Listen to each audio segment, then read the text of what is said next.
အမျိုးသားတွေကိုပန်းသေးပန်းညိုဖြစ်စေနေတဲ့ plastic တွေဒီအကြောင်းအရာကတော့ကမ္ဘာအမျိုးသားတို့ကြီးအတွက်ထိတ်လန့်စရာတဲ့တစ်ခုပါပဲရှင်။သိပ္ပံပညာရှင်တွေရဲ့လေ့လာစမ်းသပ်ချက်တွေအရအမျိုးသားတို့ရဲ့လိမ်လည်တွေကိုထောင်မဲ့အောင်လုပ်ပေးနိုင်တဲ့ကြွသားတွေမှာ plastic စသေးသေးလေးတွေတွေ့ခဲ့ရတယ်လို့သိရပါတယ်။ဒီ plastic လေးတွေကကျန်းမာရေးကိုထိခိုက်စေတာတော့လူတိုင်းသိကြပေမဲ့ပန်းသေးပန်းညိုယောဂနဲ့ဆက်ဆက်နေတာကိုတော့အခုမှသိရှိခဲ့ရတာဖြစ်ပါတယ်။ဒီစံတမ်းမှုကိုတော့မိုင်ယာမီမှာနေထိုင်တဲ့ပန်းသေးပန်းညိုယောဂတဲ့အမျိုးသား6ဦးကိုစစ်ဆေးပြုလုပ်ခဲ့တာဖြစ်ပါတယ်ရှင်။အဲ့ဒီတဲကအမျိုးသား9ဦးရဲ့လိမ်လည်နေတဲ့မှာ plastic စသေးသေးလေးတွေကိုတွေ့ခဲ့ရပြီးတက်ကြီးအမျိုးသားတယောက်စီမှာပဲမတွေ့ခဲ့ရဘူးလို့သိရပါတယ်။ပုံမှန်ဆိုရင်အသက်ကြီးတဲ့လူတွေကနေထိုင်ခဲ့တာအချိန်ပိုကြာပြီးဖြစ်တာကြောင့် plastic စတွေပို့ပြီးတော့ရှိရမှာပါ။ဒါပေမဲ့အဲ့ဒီတက်ကြီးအမျိုးသားကိုထပ်လေးလာကြည့်တဲ့အချိန်မှာတော့တစ်ခါတော့ plastic ပစ္စည်းတွေကိုတိတ်မသုံးသလိုအစားအသောက်တွေကိုလည်းပါဆက်မထုတ်ဘဲအိမ်မှာပဲချက်စားတာများတယ်ဆိုတာကိုတွေ့ရှိခဲ့ရပါတယ်။ဒါဆိုရင်တော့ plastic တွေကအသက်အရွယ်နဲ့မဆိုင်ပဲနေထိုင်စားသောက်မှုပုံစံနဲ့ပဲဆိုင်နေဆိုတာကိုရှင်းရှင်းလင်းလင်းသိနိုင်မှာပဲဖြစ်ပါတယ်။သိပ္ပံပညာရှင်တွေအဆိုအရတော့စားတောက်တဲ့နည်းနဲ့ရှူရှိုက်တဲ့နည်းနှမျိုးနဲ့ plastic စတွေကခန္ဓာကိုယ်ရဲ့ကိုဝင်နေတာလို့သိရပါတယ်။အဲ့ဒီ plastic စတွေကအစာချစ်စနစ်ကနေဦးလန်းကြောင်းနဲ့ရောက်ပြီးတော့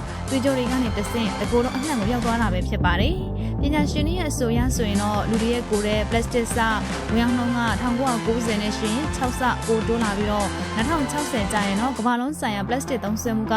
3ဆပိုပြီးတော့တိုးလာနိုင်တာကြောင့်ပိုဆိုးလာဖို့ပဲရှိတယ်လို့သိရပါတယ်။ microplastic လို့ခေါ်တဲ့ plastic အစသေးသေးလေးတွေကအစားအသောက်ထုတ်ပိုးတဲ့ပစ္စည်းတွေမှာအနေနဲ့များပါတတ်ပါတယ်။ဥပမာတစ်ခါသုံးခွက်တွေစူပါမားကတ်ကထမင်းဘူးတွေကျွတ်ကျွတ်အိတ်တွေလိုမျိုးပေါ့ရှင်။ဒါနဲ့မကသေးပဲတစ်ခါသုံးရေတန့်ဘူးတွေရဲ့အဖုံကိုဖွင့်လိုက်ရင်ကြောင့် plastic စသေးသေးလေးတွေကအရေးတွေကိုကျသွားလိမ့်ရှိတယ်လို့လည်းသိရပါတယ်။နောက်တစ်ခုကတော့ဆွဲသားအင်ဂျီတွေဖြစ်ပါတယ်။အဲ့ဒီအင်ဂျီတွေမှာလည်း plastic တွေပါတက်ပြီးတော့လျှော်တဲ့အခါကျ plastic အမှုန်တွေထွက်လာတတ်သေးပါတယ်။နောက်ပြီးတော့အိမ်ထဲကဖုံဖုံတွေမှာလည်း plastic စတွေပါတက်တာကြောင့်နေရင်ထိုင်ရင်ကိုအသက်ရှူလမ်းကြောင်းကနေ plastic စတွေကဝင်လာနိုင်သေးတာပဲဖြစ်ပါတယ်။ဒီအကြောင်းကိုဆက်ပြီးတော့မပြောသေးခင်မှာတကယ်လို့ပရိသတ်ကြီးတို့အနေနဲ့ဒီဗီဒီယိုလေးကိုသဘောကျတယ်ဆိုရင်တော့ကျမတို့ကြောက်ခန့်ကို like တာ follow လုပ်ခဲ့ပြီးဖို့တောင်းဆိုလိုက်ရပါတယ်။ plastic မှာဓာတုပစ္စည်းပေါင်း13000ကျော်ပါဝင်ပြီးတော့တချို့တွေကတော့တော်တော်လေးအန္တရာယ်များပါတယ်။အဲ့ဒီထဲကပထမဆုံးတစ်ခုကတော့ BPA ပဲဖြစ်ပါတယ်။ BPA ဆိုတာကတော့လူခန္ဓာကိုယ်ထဲမှာရှိတဲ့ဟော်မုန်းတွေအပေါ်တရားမှုတော်တော်လေးရှိတဲ့ဓာတုပစ္စည်းတစ်မျိုးဖြစ်တဲ့အပြင်ကင်ဆာရောဂါဖြစ်နိုင်ခြေကိုမြင့်တက်စေတာမျိုးအဝလွန်တာတို့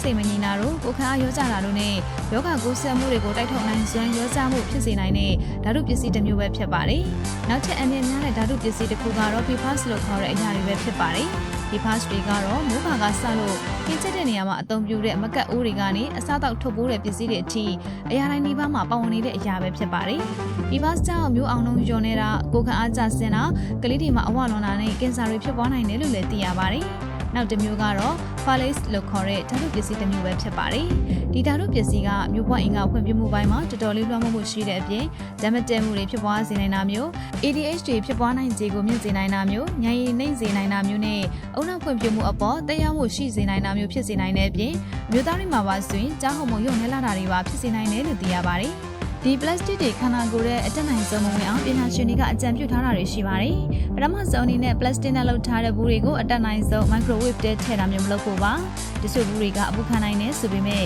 plastic ကိုအပူပေးတဲ့အခါကျရင်အပေါ်မှာပြောပြခဲ့တဲ့ဓာတုပစ္စည်းတွေနဲ့အစိတ်တောက်ဖြစ်စေနိုင်တဲ့အရာတွေထွက်လာနိုင်ပြီးအစားအသောက်တွေကိုစိတ်ဝင်သွားနိုင်တယ်လို့သိရပါတယ်။နောက်ပြီးတော့တစ်ခါတော့ plastic တွေကိုတက်နိုင်သမျှရှောင်ကြဖို့နဲ့အိမ်ကိုလည်းတန့်ရှင်းအောင်ထားပြီးလေဝင်လေထွက်ကောင်းအောင်လုပ်ဖို့အကြံပေးထားပါတယ်။နောက်ထပ်ဆွဲသားအင်ဂျီတွေအစားဘောင်းဝချီတဲ့အစ်စ်တွေကိုပဲဝတ်ဆင်ကြဖို့လက်မှာ plastic တွေမကန့်နေအောင်လက်ကိုလည်းသတိထားပြီးတော့ဆေးပေးကြဖို့အတွက်တိုက်တွန်းထားပါတယ်ရှင်။ဒီ plastic အန္တရာယ်နဲ့ပတ်သက်ပြီးတော့ပြည်သက်ကြီးတွေအမြင်ကိုလည်း comment မှာဝင်ရောက်ပြီးတော့မျှဝေပေးခဲ့ကြပါအောင်နော်။